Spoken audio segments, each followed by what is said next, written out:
All right, guys, walking out to the truck, didn't realize what a pain for the next 10 days getting this driveway paved was going to be.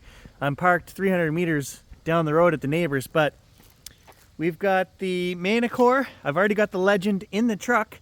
We're going to go do some detecting. I put a new program on here that opens the Manticore up in terms of what ferrous IDs and things like that. I guess what it's blocking in terms of nails and things. We opened the machine up. And I was having pretty good luck out at the fairgrounds the other day. Got a couple coins, and I wasn't getting too many of those signals where it was falsing on nails. It seems counterintuitive to me, but we're gonna go down to the field where I get a lot of old coins. Not so many nails there. And let's just see, crank the machine up as high power as we can get down there and see if we can dig some more old coins and test that program down there. Wake up, today's gonna be a good day. Wake up, today's gonna be a good day. Wake up, today's gonna be a good day. Okay, so we're in multi-IQ general, which is where we always are with this machine. But all of the white on a scale of 0 to 100 is open. So we have a 17 and minus 17 settings here for the grayed out stuff that we're discriminating out. We're not going to find those low iron bottle caps, supposedly nails and things like that should fall in that category too. Oh, you found a board. You're a happy boy. Hopefully there's no nails in that. Junk. All right, I found the 40s signal. It's a piece of aluminum in here. 15 minutes of walking around the nail bed here, and I have not been able to reproduce a false nail signal that's going up into the high 80s, low 90s, like a fake coin with no iron grunt or anything. Have I dug them all? Or is opening up the machine done the trick? The guy who posted this 17 and minus 17 ferrous limits custom setting said that he was having trouble in an iron infested hunt area, and that's exactly what we've got here with the nail bed. So it seems counterintuitive to me that opening those up would get rid of those signals. You would think that you should lower the limit to exclude those nails, not include them.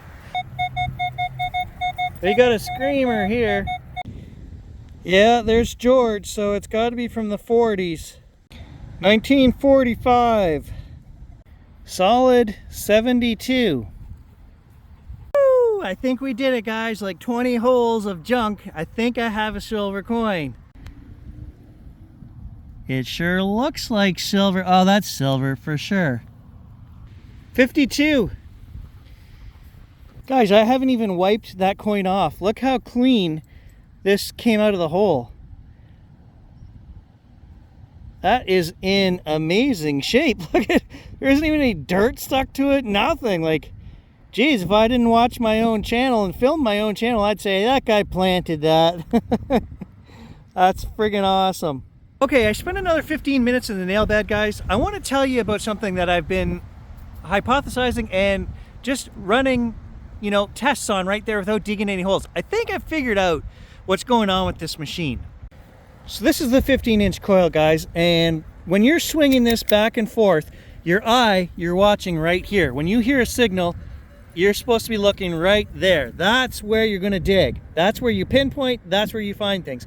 What's happening is when we hit a nail up here in the top portion of this coil is when you get that high falsing, when it goes into the high 80s and low 90s, mid 90s, okay?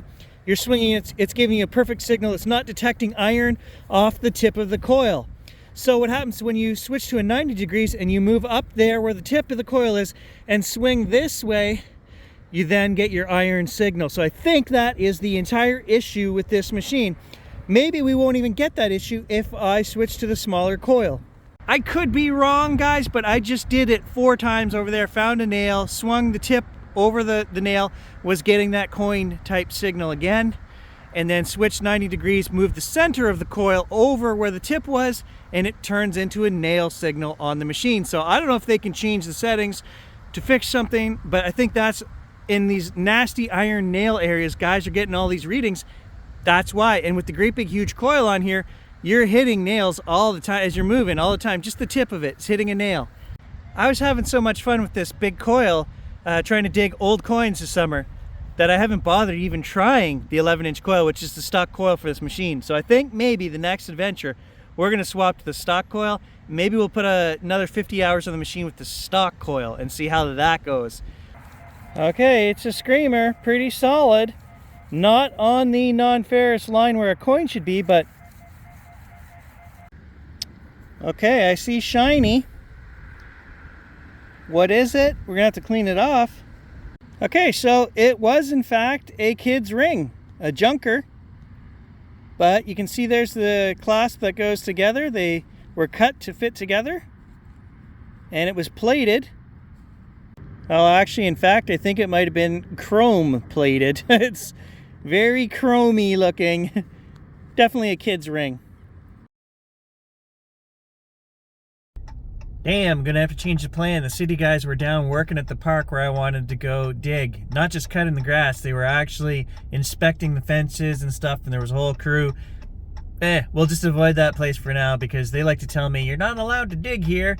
So we're gonna head to the edge of town and hopefully there's nobody out there. Well, it's a good thing we're not planning on swimming. But doing some research online, this park is older than I thought. I was thinking that it went back to the 40s, but it actually goes back to the 19-teens. Just a reminder, this is the Ferris settings that we're using today. Plus 17, minus 17, and everything else is wide open.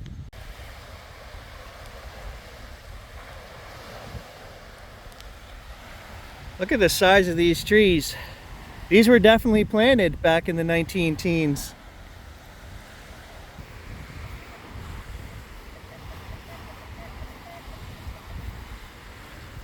Gotta check the base of all these old trees.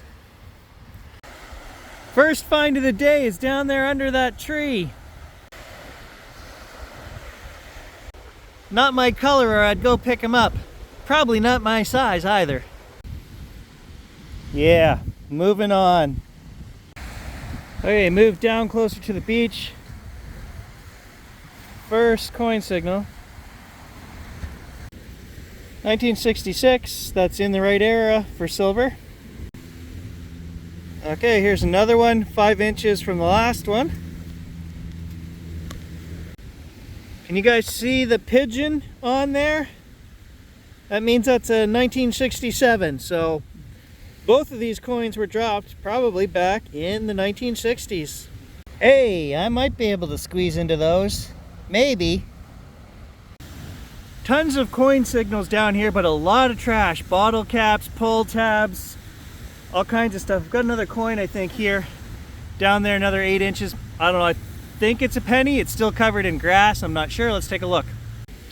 Yeah, another crusty penny, but I am going to see if I can get a date off of it, just for giggles.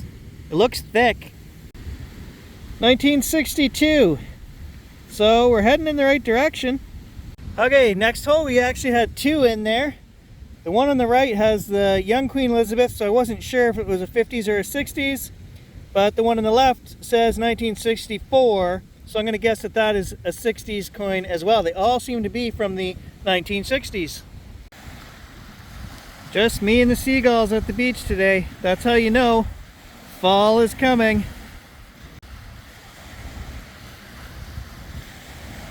Hey, now that looks more my size.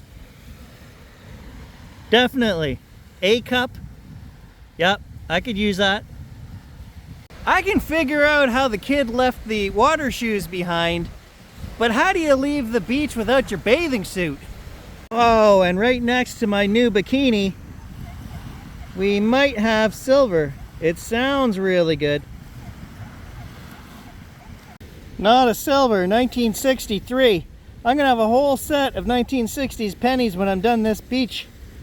Hey, 200 bucks in cocaine. Now we're talking. Well, the beach is empty. Should we do it? You guys know how much I love beach hunting. All right, it is beautiful here. Let's do it. Well, when life deals you lemons at the beach, you end up with sandy lemons.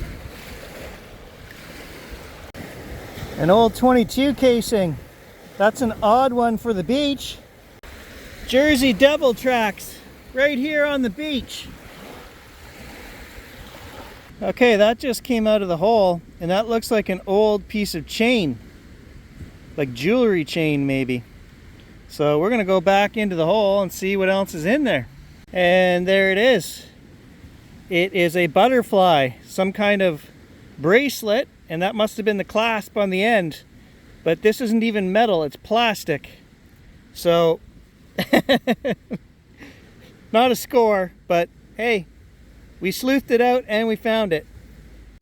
Well, there's part of an old ginger ale bottle. There's lots of glass that I'm digging up here. It's kind of cool that when it gets buried, the logo stays pretty fresh. Hey, there's a better message from the universe than Sandy Lemons. Well, I was gonna say we struck out, guys, but we got some exercise and we dug some garbage out of the ground. We're gonna put it in the trash can over here. And the beach is 1 hour of digging cleaner. You know, you gotta take the positive, right? Well, I guess we got a handful of change as well. That's a bonus. Catch you guys in the next adventure.